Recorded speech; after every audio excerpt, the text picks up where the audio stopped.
Bonjour et bienvenue pour ce nouveau tutoriel sur Cinema 4D. Aujourd'hui on va parler un petit peu de MoGraph. J'avais dit que je reviendrais sur du MoGraph, donc c'est le cas. Parce qu'il y a encore plein de choses à voir sur MoGraph, enfin plein de choses, il y a encore beaucoup de choses à voir. Qu'est-ce qu'on a vu jusqu'ici? On a vu le cloneur, on a vu la matrice, on a vu le fracture, on a vu le mot texte, on a vu le traceur, le mot spline je crois pas qu'on l'ait vu. On a vu le polyfx, l'extrusion je ne suis pas certain d'en avoir parlé. Ces outils-là, j'en ai pas parlé. Le sélection MoGraph, j'ai fait un tutoriel dessus. On a vu dans les effecteurs, on a vu le simple, on n'a pas vu l'effecteur groupe, je crois. Le coffee, j'en ai pas parlé. Le délai, on l'a vu. Le formule, je suis pas certain. L'héritage, je crois en avoir parlé, mais il faudra que je vérifie. Le Python, on en a vu un petit peu, il me semble. Non, j'ai prévu d'en parler, mais j'ai pas dû en parler, je crois. Le randomisation, on l'a utilisé plusieurs fois. Le matière, il me semble en avoir parlé, mais c'était peut-être pas dans une vidéo publique. L'audio, l'effecteur audio, j'en ai parlé. Le spline, on l'a vu. L'étape, on l'a vu aussi. Il y a eu tout un tutoriel dessus. L'effecteur cible, j'en ai parlé aussi. Le temps, on en a parlé. Et le volume, je ne sais plus. Donc il y a quand même pas mal de choses à voir ou à revoir. Puis il y a des effets qu'on peut faire. Et ici, il y a le mot instance. Et le mot instance, je n'en ai pas parlé. Le mot spline, je sais plus, mais le mot instance, c'est sûr que je n'en ai pas parlé. Et c'est ce dont on va parler aujourd'hui. Le mot instance, on va voir à quoi il sert, et puis vous verrez que c'est quand même assez sympa à utiliser pour faire des petits effets un peu stylés. Donc, je vais l'ajouter à la scène d'abord. Enfin, je l'ajoute. Comme je l'ajoute à la scène, quand je l'ajoute à la scène, on voit qu'il n'y a aucun changement. Ça m'a juste ajouté un mot instance, et puis c'est tout. C'est pareil quand on ajoute un cloneur ou un fracture. Tant qu'on n'ajoute pas d'éléments dedans, ça ne fait rien. Ici, c'est pareil, le mot instance, il est ajouté, on a donc son axe, et puis c'est tout. On a ici ses propriétés, donc on a base, comme tous les éléments de Cinema 4D. On a ses coordonnées, forcément. On a objet, ce sont les propriétés du mot instance. C'est donc très important. Ici, on voit qu'il lui faut un objet de référence. C'est primordial, sinon il affiche rien. Comme le cloneur aussi, il lui faut un élément à cloner, donc ici le mot instance, il lui faut un élément qui sera en fait utilisé par le mot instance. Et on a un niveau d'historique. Alors, je vais expliquer ça après. On a ensuite ici transformation, c'est si on veut faire quelques petites transformations sur l'élément qu'on va ajouter dedans. Et ici on peut voir qu'on peut y ajouter des effecteurs, chose qui est plutôt sympa parce que ça permet de faire plein d'effets. On revient sur l'objet. Donc ici, objet de référence et niveau d'historique. C'est quand même assez peu de réglages, donc c'est assez simple à suivre. Mais à quoi correspondent ces réglages? L'objet de référence, c'est donc l'objet qui va lui servir à faire quelque chose. Je vais donc en avoir besoin d'un. Je vais ajouter une sphère. On va la faire hexaède, 12 segments pour avoir peu de polygones. Je laisse cocher sphère parfaite et je la laisse en paramétrique, c'est pas gênant. Je vais la mettre en fond du mot instance, histoire de bien ranger les choses. Et ici, dans objet de référence, je vais indiquer la sphère. Paf. Maintenant, le mot instance a un objet de référence, donc ici, il affiche une sphère. En fait, il y a une sphère ici à l'intérieur, mais je pourrais la cacher, ça affiche quand même une sphère. Parce que la sphère ici n'est plus affichée en fait dans le... Vraiment, c'est vraiment le mot instance qui s'en sert. C'est pour ça que je la mets enfant du mot instance, ça permet de bien arranger les choses. Des fois, quand on met un élément enfant du mot instance, si vous le faites bien, ça se remplit ici automatiquement. Bon, faut toujours quand même vérifier. Le mot instance, c'est un petit peu comme un cloneur. Mais pas tout à fait, il y a une subtilité. Ça serait un petit peu comme un cloneur qui ne clone pas les objets, mais qui clone le passé des objets. C'est-à-dire, dans la ligne de temps, un objet va par exemple se déplacer. Vous allez animer un objet, vous allez animer la sphère par exemple, et elle va se déplacer sur un des axes par exemple, tout au long de l'animation. Et puis, si c'est une sphère classique, elle va juste se déplacer. Comme elle est mise dans le mot instance, il y a justement une dimension présent-passé qui est prise en compte. C'est-à-dire que la sphère va se déplacer, c'est vrai, mais l'état précédent de la sphère va être conservé quand même. C'est-à-dire que la sphère va se déplacer, mais il y a quand même une sphère qui va rester en place et qui va se déplacer avec aussi après, mais avec un décalage. Donc on a la sphère originale qui se déplace, et puis juste après, on a une deuxième sphère qui est créée, un clone qui se déplace également de la même façon, exactement de la même façon. Et puis ensuite, on a encore un autre clone qui est créé, qui va se déplacer également exactement de la même façon, toujours avec un décalage. Et ainsi de suite, et ainsi de suite, et ainsi de suite. Et cela en fonction du niveau d'historique. Ici, le niveau d'historique est de 10, donc la sphère va se déplacer, et avec un décalage, il y a 10 autres sphères qui vont se déplacer, chacune avec un décalage différent. Donc on va obtenir en fait des images résiduelles, des sphères résiduelles, ce qu'on pourrait appeler des sphères fantômes, des instances de cette sphère qui vont se déplacer aussi exactement de la même façon, mais avec un décalage sur le temps. Donc ici, si je déplace le mot instance, je vais mettre lecture, on va mettre 500 frames pour pas que ça revienne trop souvent à 0. Je mets lecture, alors je mets lecture, et je déplace le mot instance, et on voit qu'en fait, il y a effectivement des sphères qui sont clonées au moment où je déplace ma sphère originelle. Ces sphères sont clonées et se déplacent exactement de la même façon que la sphère originelle, mais avec un décalage. Donc je peux déplacer ma sphère, en fait, le mot instance, et on voit que toutes les doubles des sphères, les clones, sont créés et se déplacent exactement de la même façon. Ça, on avait vu qu'on pouvait aussi le faire avec le nœud mémoire, hein, avec Expresso, mais ici, ça se fait directement dans mon graphe. Ici, on peut indiquer le nombre d'historiques, donc par exemple, on pourrait demander à avoir seulement 2 sphères, et donc quand je déplace comme ça, j'ai seulement 2 sphères qui se déplacent, c'est-à-dire l'originel et un double, ou alors au contraire, je peux en avoir beaucoup plus, je peux en demander 20, et comme ça, j'ai beaucoup plus de sphères qui se déplacent, qui sont créées. Donc ça crée en quelque sorte des clones, mais pas vraiment, parce qu'en fait, c'est plutôt des images du passé, en fait, dans la ligne d'animation, des clones passés de la sphère originelle. Et alors ce petit effet bien sympa, alors il faut que je mette lecture quand même pour voir quelque chose, on peut s'en servir pour faire plein de choses, parce qu'en fait on peut y ajouter des effecteurs. On a vu qu'on pouvait ajouter des effecteurs. Donc je peux animer ça, là. Par exemple, je mets la frame 0, je vais mettre ça ici, je mets une clé d'animation. Alors, je vais mettre une clé d'animation que sur le déplacement. J'en profite un petit peu pour parler un petit peu d'animation parce que ça viendra à un moment ou un autre. Quand on place des clés d'animation sur un objet dans Cinema 4D, quand je clique juste ici, ça crée des clés d'animation ici sur le déplacement de l'objet. Ça crée aussi une clé d'animation sur son échelle, ça crée une clé d'animation sur sa rotation, et ça crée une clé d'animation sur des paramètres. Ça fait beaucoup de clés d'animation pour juste déplacer un objet. J'ai pas besoin d'autant de clés d'animation dans ma ligne de temps. Alors ici, dans la ligne de temps simplifiée, on verra juste un petit carré bleu, mais dans la vraie ligne de temps, ça va faire plein d'éléments supplémentaires que j'ai pas besoin. Donc ici, je vais demander à ce que ça me gère pas les paramètres, que ça me gère pas la rotation, que ça ne gère pas l'échelle. Je veux uniquement une clé d'animation sur la position de mon élément. Parce que là, c'est la seule chose que je veux modifier. Donc je me mets à peu près là, je mets une clé d'animation, tac. Je vais aller à la frame, on va dire 250, ça suffira. Alors 250, et je vais mettre ça ici. Je mets une clé d'animation, et puis entre les deux à peu près, je vais mettre une clé d'animation un petit peu plutôt ici. Une clé d'animation ici, et puis à peu près là, je mets une clé d'animation. Je mets une clé d'animation sur le mot instance, à peu près ici.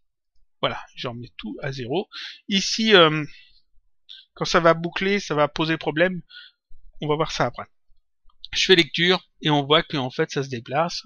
C'est parfait. Alors, c'est vraiment très lent. Alors, pour que ça soit moins lent, je vais simplement rapprocher toutes mes clés. Je vais tout sélectionner, et je réduis en fait le temps.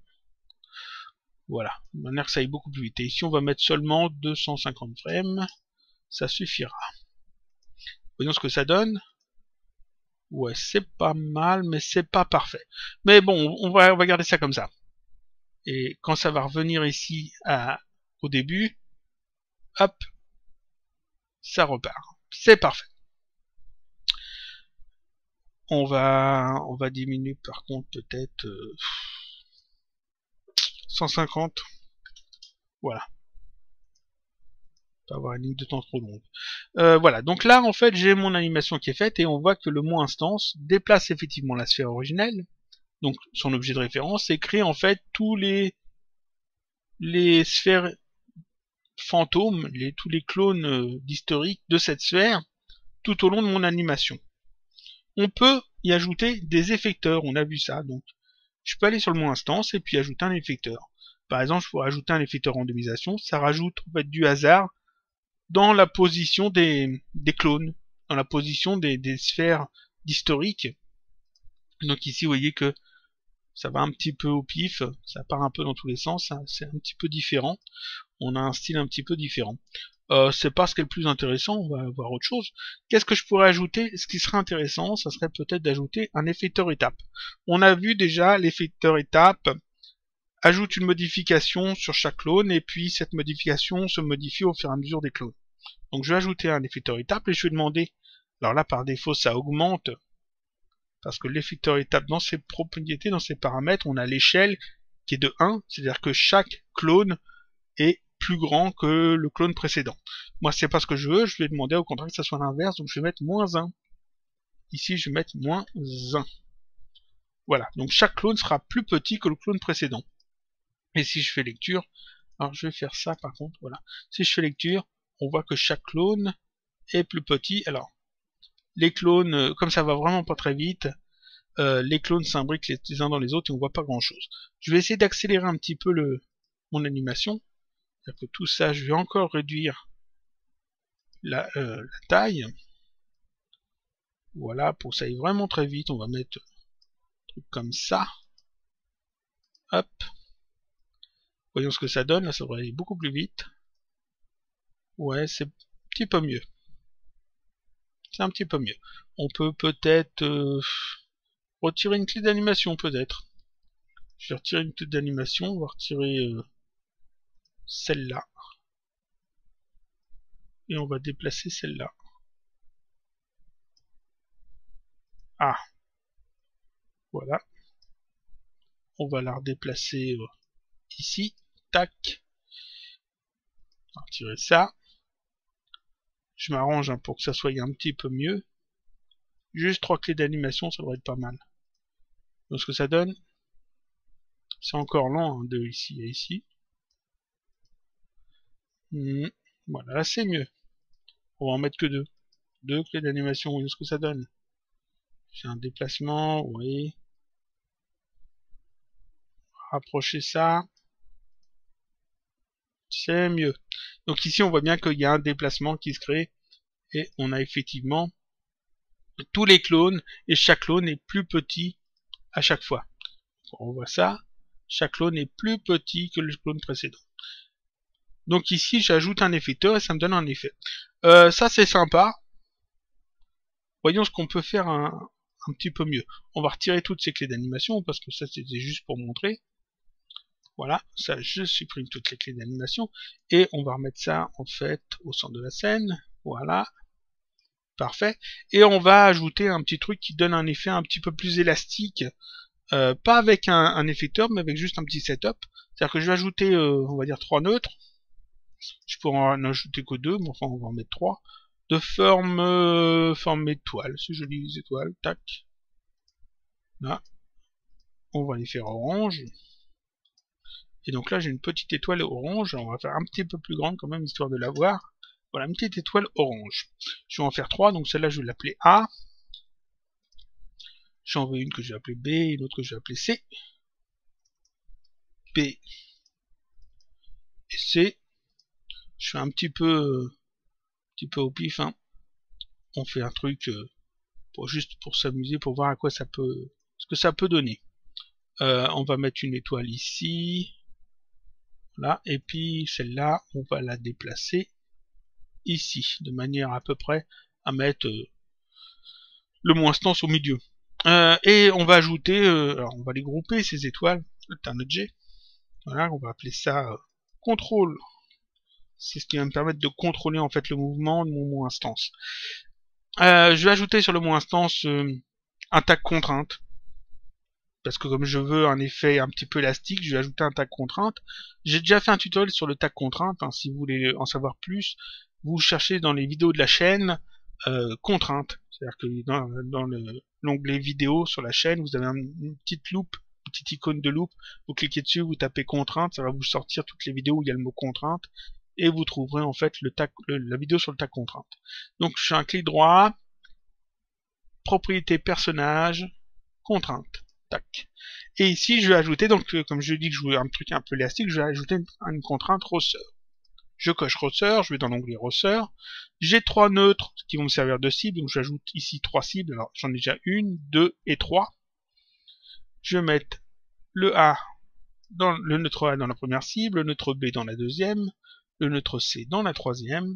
Je veux gérer en fait une contrainte sur la position, donc je coche position. Tout ça là je mets à 0. Voilà.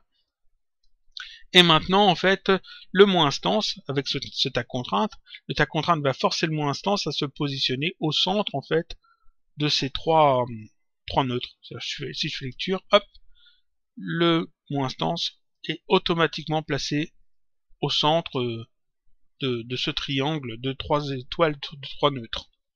Donc maintenant, je peux, en fait, je vais en mettre 500 ici, je peux déplacer ce neutre contrôle quand je fais lecture, et ça va déplacer en fait le mot instance et je vais obtenir donc cet effet plus ou moins sympa grâce au mot instance, donc avec ces clones d'historique et puis à l'effecteur étape. Et comme c'est une contrainte rosseur, vous voyez qu'il y a un petit effet après coup, un petit peu comme ce qu'on a vu avec le nœud expresso mémoire. On obtenait un truc un petit peu pareil. Ici on le fait avec une contrainte.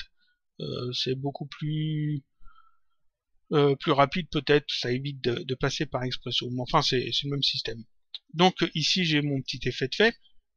Je peux donc animer ça, toujours animer la position du contrôle. Je vais le mettre à la frame 1, je vais le mettre ici. Je mets une clé d'animation. J'avance un petit peu. Je vais le mettre ici. Là. Je mets une clé d'animation. J'ai peut-être mis un peu loin, on va le rapprocher un peu. Voilà, à cette frame là, on va le mettre hop ici, une clé d'animation. Un petit peu plus loin, on va le mettre ici, une clé d'animation. Un peu plus loin, on le remet ici, une clé d'animation. Non, là je vais m'arrêter à 250. Voilà, 250 frames. Ça suffira. 250. Et donc là, cette clé là, je la mets bien à la fin. Parfait. Donc là, si je fais lecture, on va voir qu'il y a un petit problème quand on revient sur le début à cause justement de ce tag contrainte. Mais c'est rien de gênant, je vais expliquer comment régler ça. Et donc là, on a fait un petit effet, et donc on va, quand on met lecture, on va voir notre sphère qui se déplace avec toutes ces sphères clones d'étapes qui sont au nombre de 10. On verra ce qu'on peut les augmenter ou pas, et on a l'effecteur étape qui s'applique dessus et qui les rend plus petites les unes après les autres. Donc voilà ce que ça donne, hop, on a un petit effet. Et quand on arrive à la fin, ici, quand ça revient au début, on va voir qu'il y en a un petit souci. Donc là, ça se déplace comme il faut. Et hop, là on a un petit souci, vous voyez que ça fait bizarre, ça n'a pas le temps de se remettre en place. Donc pour éviter ça, ici, il faut que je mette une valeur négative afin de laisser quelques frames pour que ça se mette en place. On va mettre 200 frames. Je pense que c'est trop, mais ça laissera bien le temps. Donc voilà. Quand j'arrive à la fin, je vais avoir 200 frames avant de retourner à 0 pour que l'animation reparte. Donc là, 200 frames, ça se remet bien comme il faut. Et à 0, l'animation repart. Voilà. Et voilà, c'est parfait. J'ai mon animation qui est faite. Avec le petit effet d'élastique. D'élasticité, petit effet de ressort. Toute la partie qui est avant 0 n'est pas rendue. Donc c'est une partie qui sert juste à mettre en place les choses. Donc ici on a vu que le mot instance servait à faire ce genre de choses de manière assez sympa. On peut utiliser ça aussi avec Expresso, on peut utiliser ça avec des splines, on peut utiliser le mot instance avec plein d'objets, on peut également mettre le mot instance enfant d'un cloneur. On peut également mettre un cloneur dans le mot instance, si je me trompe pas. J'ai pas essayé, mais il me semble que oui. On peut mettre du texte, on peut mettre tout ce qu'on veut. Et donc, quand c'est animé, on a des clones résiduels des étapes précédentes dans l'animation de l'élément. Et ça donne ces petits effets assez sympas. Donc, vous voyez que c'est assez simple à utiliser, ça ne demande pas grand chose. Et on peut faire des trucs sympas avec. Ici, j'ai juste utilisé une contrainte rosseur. Mais bon, j'aurais pu utiliser autre chose pour le déplacer. Hein. Je peux juste mettre des clés d'animation. On peut demander aussi à avoir ici plus le niveau d'historique, histoire de voir un petit peu plus les différents déplacements. J'en mets tout à 0, il s'en met bien en place. Ça commence à 0, mon animation. Donc là, hop, c'est parti. Et là, on voit qu'il y en a beaucoup plus. J'en ai quand même mis 20. Donc il y a 20 étapes d'historique. Voilà. On peut en mettre beaucoup plus. Hein. On va en mettre 40. Tac. J'en ai mis 40. Et là, à 0, on va voir ce que ça donne avec 40. Voilà, c'est parfait. Ça fait pas mal. On va peut-être retirer ça. Ça comme ça. On peut ajouter d'autres effecteurs. J'ai ajouté ici un effecteur étape. On pourrait tout à fait ajouter un effecteur randomisation, comme je l'ai dit. Alors, on va en ajouter un. On va le mettre pas trop fort. Voilà. Et vous voyez que ici il y a du hasard dans le placement en fait des clones. Ça fait un petit effet différent. Ici, je l'utilise sur une sphère, mais je pense qu'on pourrait même l'utiliser aussi sur une lumière. Avec une lueur, par exemple. On doit pouvoir... Alors, je vais pas essayer, on va vérifier tout de suite. Je le vérifie en live. Je mets la lumière dans mon instance, on va retirer la sphère. Ici, on va mettre comme objet de référence ma lumière. La lumière, on va lui dire aucune illumination. On va mettre un effet de lentille dessus. On va prendre celui-là. Oui, ça fait bien des doubles. Donc, ça fonctionne. Alors ici, comme j'ai rien réglé, forcément c'est trop fort. On va modifier les choses. 5. Ici, on va mettre 8. Ici, on va mettre 5. Même 3. Ici, 5. Je fais un truc beaucoup plus petit. Là, il n'y a rien. Ici, inactif. Ici, je vais retirer les faisceaux. Ah, 3. Actif, c'est bon. Ok. Alors, on fait ça. Ouais, c'est pas mal. Donc, je reviens à 0. On met lecture. J'attends que ça soit à 0. Ça va avancer tout seul. Et donc là, en fait, je vais avoir mon effet fait avec des lumières. À la place d'une sphère. Voilà, tac. Je fais un rendu. Et voilà. Et donc là, en fait, si j'augmente un peu ça, ils vont se mélanger, en fait. Et on peut obtenir des effets plutôt sympas en style un peu magique, un peu féerique. Voilà. C'est pas mal. Donc on peut faire pas mal d'effets comme ça avec le mot instance, et puis vous voyez qu'il y a vraiment peu de paramètres. Hein. Au niveau des paramètres, on a juste l'objet de référence et le niveau d'historique. Et c'est tout. Et après, c'est suivant en fait la vitesse de déplacement, c'est suivant les effecteurs que vous ajoutez dessus. Ici, c'est un effecteur étape, on a mis un randomisation, je peux en retirer un. On pourrait ajouter tous ces effecteurs-là, hein, l'effecteur délai, l'effecteur cible, si c'était par exemple des flèches et que toutes les flèches ciblent le même objet, par exemple, ça soit toutes tournées vers un point unique, vous auriez tous les doubles qui se suivent et tous les doubles seraient tournés toujours vers la même direction. Audio, si vous voulez que ça joue en fonction de la musique, il y a une modification en fonction de la musique, vous voyez qu'il y a quand même pas mal de choses à faire. Donc ici, qu'est-ce qu'on a vu aujourd'hui? On a vu donc le mot instance. On a vu qu'on pouvait y ajouter des effecteurs, on a vu à quoi ils servaient, que c'était pas compliqué à faire, qu'on pouvait faire pas mal de choses avec, en utilisant des lumières, en utilisant des objets paramétriques, des objets polygonaux, tout ce que vous voulez.